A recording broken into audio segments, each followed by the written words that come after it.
இவர்களுடன் பேசும் முன்பாக நேரத்துக்கான தலைப்புச் செய்திகளை பார்க்கலாம். ஆபரண தங்கத்தின் விலை புதிய உச்சமாக 50,000 தொட்டது. 1 கிராம் 35 ரூபாய் அதிகரித்து 6,250 ரூபாயாக விற்பனை.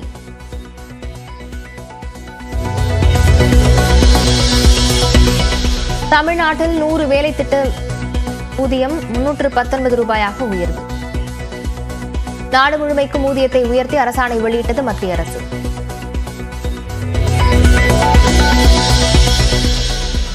கோவை மருத்துவமனையில் சிகிச்சை பலனின்றி உயிரிழந்த கணேசமூர்த்தியின் உடல் ஈரோடு காவல்துறையிடம் ஒப்படைப்பு. பெருந்துறை அரசு மருத்துவமனைக்கு ஆம்புலன்ஸ் மூலம் கொண்டு செல்லப்பட்டது.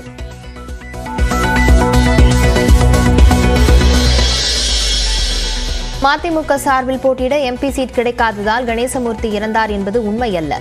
கொள்கை லட்சியம் பெரிது என வாழ்ந்த நண்பனை இழந்துவிட்டதாக கோவை விமான நிலையத்தில் உருக்கம். ஏடுகளிலே அவருக்கு எம்பி சீட் கிடைக்காதனால்தான் வருத்தத்திலே அவர் இப்படி செய்து கொண்டார் என்ற செய்தி 1% கூட உண்மை அல்ல. தேர்தல் பத்திர திட்டம் உலகின் மிகப்பெரிய ஊழல் என நிர்மலா சீதாராமனின் கணவர் பிரகலாத் பிரபாகர் விமர்சனம். தேசத்திற்கும் பாஜகவிற்கும் இடையேதான் மக்களவைத் தேர்தல் நடப்பதாகவும் கருத்து.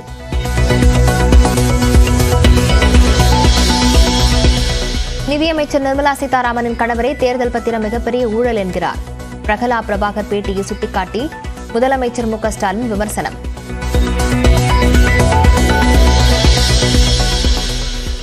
பாஜக கூட்டணியிலிருந்து அதிமுக விலகியதால் திமுகவிற்கு தோல்வி பயம். தேர்தல் பரப்புரை கூட்டத்தில் எதிர்க்கட்சித் தலைவர் எடப்பாடி பழனிசாமி விமர்சனம்.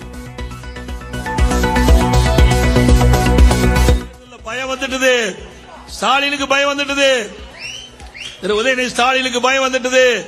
அதனாலதான் புலம்பி தீர்க்கிறாங்க.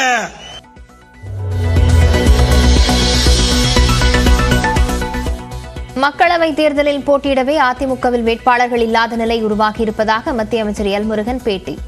களம் 18 நிகழ்ச்சியில் ஆசிரியர் கார்த்திகை செல்வனுக்கு அளித்த நேர்காணலில் தகவல். அண்ணா திராவிட முன்னேற்ற கழகம் இன்றைக்கு களத்தில் இருக்கிறதா என்பதே கேள்விக்குறியாக இருக்கு. பல இடத்துல அவர்களுக்கு வேட்பாளர்கள் கிடைக்காது.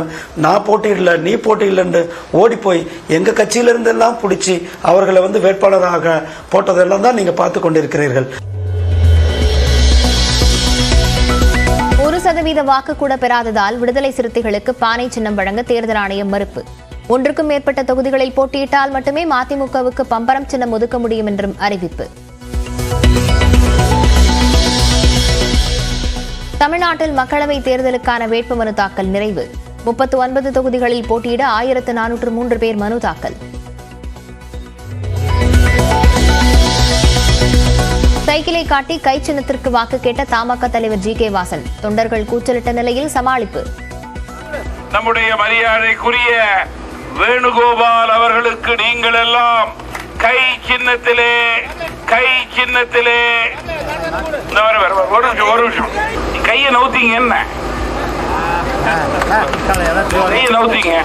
வேணுகோபால் அவர்களுக்கு நீங்கள் எல்லாம் சைக்கிள் சின்னத்திலே வாக்களித்து.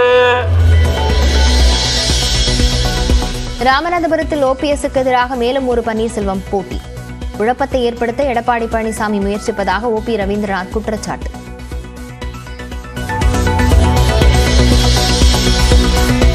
பாஜக கூட்டணி பலம் கை கொடுக்கும் என்றால் போட்டி வேட்பாளர்களை கண்டு ஓபிஎஸ் அச்சப்பட வேண்டியதில்லையே. நியூஸ் 18 வணக்கம் தமிழ்நாடு நிகழ்ச்சியில் ராமநாதபுரம் ஐயுஎம்எல் வேட்பாளர் நவாஸ் கனி விமர்சனம்.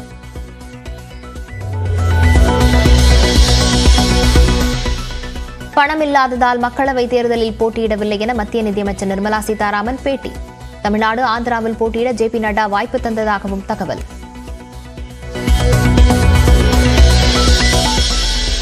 தாம்பரத்திலிருந்து இன்றும் சனிக்கிழமையும் நாகர்கோயிலுக்கு சிறப்பு ரயில். மறுமார்க்கத்தில் நாகர்கோயிலிருந்து நாளையும் ஞாயிற்றுக்கிழமையும் சிறப்பு ரயில் இயக்கம்.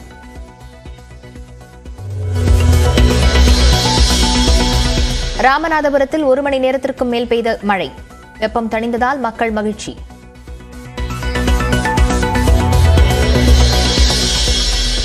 அமெரிக்காவில் கப்பல் மோதியதில் பாலம் உடைந்து விழுந்து காணாமல் போன 6 பேரில் 2 பேர் சடலமாக மீட்பு. மேலும் 4 பேரை தேடி வரும் மீட்புப் படை.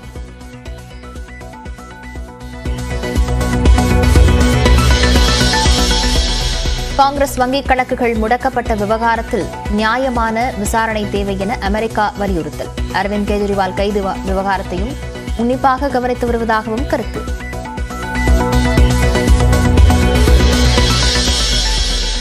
ஐபிஎல் தொடரில் மும்பைக்கு எதிரான போட்டியில் 31 ரன்கள் வித்தியாசத்தில் ஹைதராபாத் வெற்றி. இரு அணிகளும் அதிரடியாக விளையாடிய நிலையில் 523 ரன்கள் குவித்து சாதனை.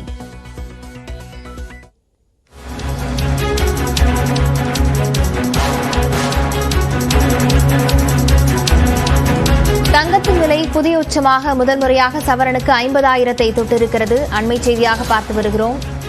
தங்கம் விலை முதல் முறையாக சவரனுக்கு 50,000 தொட்டுள்ளது. விவரங்களோடு செய்தியாளர் ராஜா இணைந்திருக்கிறார். ராஜா, இன்றைக்கு எவ்வளவு உயர்ந்திருக்கிறது? இந்த உயர்வு அப்படிங்கிறது தொடர்ந்து இருக்கும்னு நகை விற்பனையாளர்கள் மத்தியில் பேசப்படுதா? வணக்கம் லாவண்யா.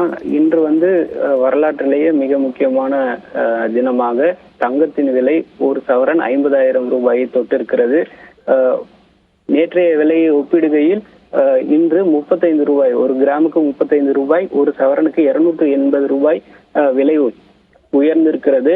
இந்த விலையானது மேலும் அதிகரிக்கவும் வாய்ப்பு இருப்பதாக உலக விற்பனையாளர்களும் தெரிவிக்கின்றனர். இந்த விலை உயர்வுக்கு மிக முக்கியமான காரணமாக சர்வதேச அளவில் ஒரு அவுன்ஸ் தங்கத்தின் விலை $2,195 என்ற உச்சபட்ச விலை இருப்பதே இதற்கு முக்கியமான காரணமாக பார்க்கப்படுகிறது லாவண்யா. இதற்கு முன்னதாக மார்ச் மாதம், இந்த மாதத்தின் 5ஆம் தேதி முதல் முறையாக 6,000 ரூபாயை, ஒரு கிராம் தங்கம் 6,000 ரூபாய் என்ற விலையை மார்ச் மாதம் 5ஆம் தேதி தங்கம் தொட்டிருந்தது. இதன் பிறகு தொடர்ந்து ஏற்ற இறக்கங்களை சந்தித்து வந்த தங்கம் இன்று வரலாற்றில் முதல் முறையாக 50,000 ரூபாய் என்ற மைல்கல்லை எட்டியிருக்கிறது லாவண்யா. விவரங்களுக்கு நன்றி ராஜா.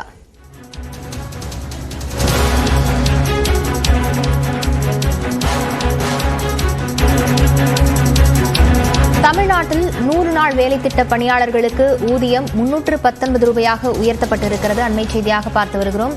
தொடர்பான விவரங்களுடன் செய்தியாளர் சுசித்ரா இணைந்திருக்கிறார். சுசித்ரா, இது தொடர்பாக மத்திய அரசு என்ன அறிவிப்பு வெளியிட்டிருக்கிறாங்க?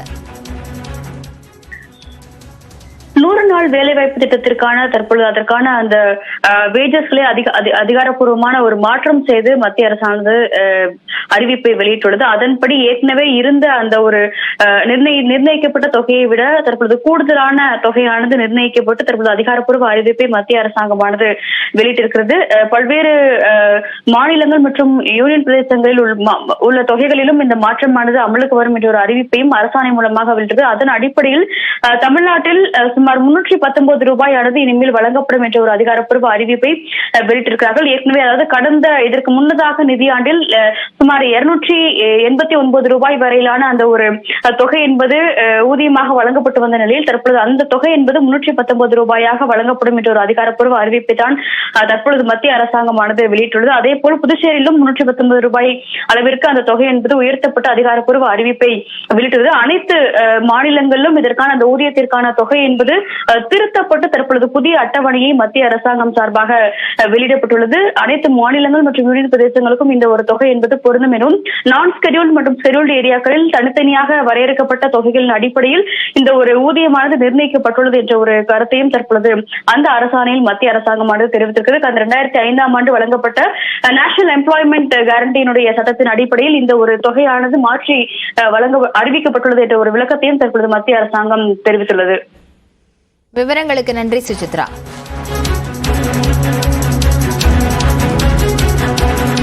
வரும் நாடாளுமன்ற தேர்தலில் தங்களுக்கான சின்னம் கிடைக்காமல் மதிமுக, விசிக, நாம் தமிழர் கட்சி தேர்தலை சந்திக்கின்றன. பாஜக கூட்டணியில் இல்லாததால் சின்னம் ஒதுக்குவதில் தேர்தல் ஆணையம் பாரபட்சம் காட்டுவதாக எதிர்க்கட்சிகள் குற்றம் சாட்டுகின்றன. தேர்தலில் வெற்றி பெறுவது எத்தனை முக்கியமோ அதே அளவுக்கு சின்னங்களை பெறுவது முக்கியம் என்பார்கள்.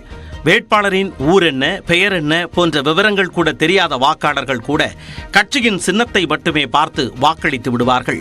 அந்த அளவுக்கு பலம் வாய்ந்தது ஒரு கட்சியின் சின்னம். காங்கிரஸ் என்றால் கை சின்னம், பாஜக என்றால் தாமரை சின்னம், திமுக என்றால் உதயசூரியன், அதிமுக என்றால் இரட்டை இலை என பலர் சின்னத்தை வைத்தே வாக்களிப்பதை வழக்கமாக கொண்டுள்ளனர். இதற்காகவே சின்னங்களை பெறுவதில் அரசியல் கட்சிகள் தீவிரம் காட்டி வருகின்றன. இந்நிலையில் வரும் நாடாளுமன்ற தேர்தலில் மதிமுகவுக்கு பம்பரம் சின்னமோ, விசிகவுக்கு பானை சின்னமோ, நாம் தமிழர் கட்சிக்கு கரும்பு விவசாயி சின்னமோ கிடைக்கவில்லை. இது அந்தந்த கட்சிகளுக்கு பெரும் பின்னடைவாக பார்க்கப்படுகிறது. ஆனால் பாமக, அமமுக, தமாகவுக்கு அவர்களது சின்னம் கிடைத்துள்ளது. திமுக கூட்டணியில் இடம்பெற்றுள்ள விசிகவுக்கு பானை சின்னம் கிடைக்கவில்லை. 1% வாக்கு பெறவில்லை என்பதால் பானை சின்னத்தை ஒதுக்க முடியாது என தேர்தல் ஆணையம் விளக்கமளித்துள்ளது. இதற்கு எதிர்வினையாற்றியுள்ள திருமாவளவன், தேர்தல் ஆணையம் ஒருதலை பட்சமாக செயல்படுவதாகவும் பானை சின்னம் தொடர்பாக மீண்டும் டெல்லி உயர்நீதிமன்றத்தை நாடுவோம் எனவும் நியூஸ் 18 தமிழ்நாடு தொலைக்காட்சிக்கு தெரிவித்துள்ளார். பாரதிய ஜனதாவை ஆதரிக்கக்கூடியவர்களுக்கு உடனுக்குடன் சில மணி நேரங்களில் சின்னங்களை ஒதுக்கி ஆணை பிறப்பிக்கிறார்கள். வேண்டுமென்றே மறுதளிக்க வேண்டும் என்கிற உள்நோக்கத்தோடு விடுதலை சிறுத்தைகள் கட்சிக்கு பானை சின்னத்தை தென்னிந்திய மாநிலங்களில் அனைத்திலும் போட்டியிடுவதற்கு பொது சின்னமாக ஒதுக்க அவர்கள் மறுத்துவிட்டார்கள். இதேபோன்று மதிமுகவுக்கு பம்பரம் சின்னம் ஒதுக்க உத்தரவிட முடியாது என உயர்நீதிமன்றம் கைவிரித்துள்ளது. ஒரே மாநிலத்தில் ஒன்றுக்கு மேற்பட்ட தொகுதிகளில் போட்டியிட்டால் மட்டுமே பம்பரம் சின்னம் ஒதுக்க முடியும் என தேர்தல் ஆணையம் திட்டவட்டமாக தெரிவித்துள்ளது. இதனால் தீப்பெட்டி அல்லது சமையல் சிலிண்டர் சின்னம் பெற மதிமுக திட்டமிட்டுள்ளது. வேட்பாளர் மேல நம்பிக்கை ஏற்பட்டுச்சுன்னா அந்த வேட்பாளர் எந்த கட்சியை சேர்ந்தவர், எந்த கூட்டணியை சேர்ந்தவர், அவருடைய சின்னம் என்ன என்று தெரிஞ்சுக்கிட்டு வாக்களிக்கிற காலத்துக்கு நீங்க வந்துகிட்டோம். உங்க பத்திரிகை நம்பர் உங்களுக்கு நல்லாவே தெரியும். அதனால சின்னத்தினால எந்த பின்னாடி வர போறதில்ல. கடந்த தேர்தல்களில் கரும்பு விவசாயி சின்னத்தில் களம் கண்ட நாம் தமிழர் கட்சி இம்முறை மைக் சின்னத்தில் தேர்தலை சந்திக்கிறது. பாஜகவுடன் கூட்டணி வைத்திருந்தால் கேட்ட சின்னம் கிடைத்திருக்கும் என்று நாம் தமிழர் கட்சியின் ஒருங்கிணைப்பாளர் சீமான் கூறியுள்ளார். கூட்டணி வைத்தால் நான் கேட்ட சின்னம் வந்திருக்கோம். வைத்தவர்களுக்கெல்லாம் வந்திருக்கு. உடனே சைக்கிள் சின்னம் வருது, உடனே குக்கர் சின்னம் வருது. First system, first serve. எங்க அண்ணன் வைகோ 2 தொகுதியில போட்டிட்டா நான் சின்னம் தர்றேன்னு சொன்னாங்கன்னு சொல்றீங்க. 2 தொகுதியில போட்டிடுற எங்க அண்ணன் திருமாவுக்கு கொடுத்துட வேண்டியதுன்னு. அதிமுக கூட்டணியில் தென்காசி தொகுதியில் போட்டியிடும் புதிய தமிழகம் கட்சித் தலைவர் கிருஷ்ணசாமி இரட்டை இலை சின்னத்திலேயே போட்டியிடுகிறார். டிவி சின்னம் கோரி தேர்தல் ஆணையத்தில் விண்ணப்பித்தும் அது கிடைக்காததால் இந்த முடிவை எடுத்திருப்பதாக தகவல் வெளியாகியுள்ளது. பாஜக கூட்டணியில் அங்கம் வகிக்கும் அமமுகவுக்கு குக்கர் சின்னம், பாமகவுக்கு மாம்பழம் சின்னம், தமிழ் மாநில காங்கிரஸ் கட்சிக்கு சைக்கிள் சின்னம் கிடைத்துள்ளது. அங்கீகரிக்கப்பட்ட மாநில கட்சி என்ற அந்தஸ்தை பறிகொடுத்த பாமக, தமாகவுக்கு கேட்ட சின்னத்தை தேர்தல் ஆணையம் கொடுத்திருப்பது பேசுபொருளாகியுள்ளது.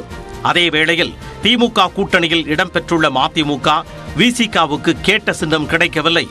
எதிர்க்கட்சிகளுக்கு சின்னங்கள் மறுக்கப்படுவதால் தேர்தல் ஆணையம் ஒருதலை பட்சமாக செயல்படுவதாக குற்றச்சாட்டு எழுந்துள்ளது.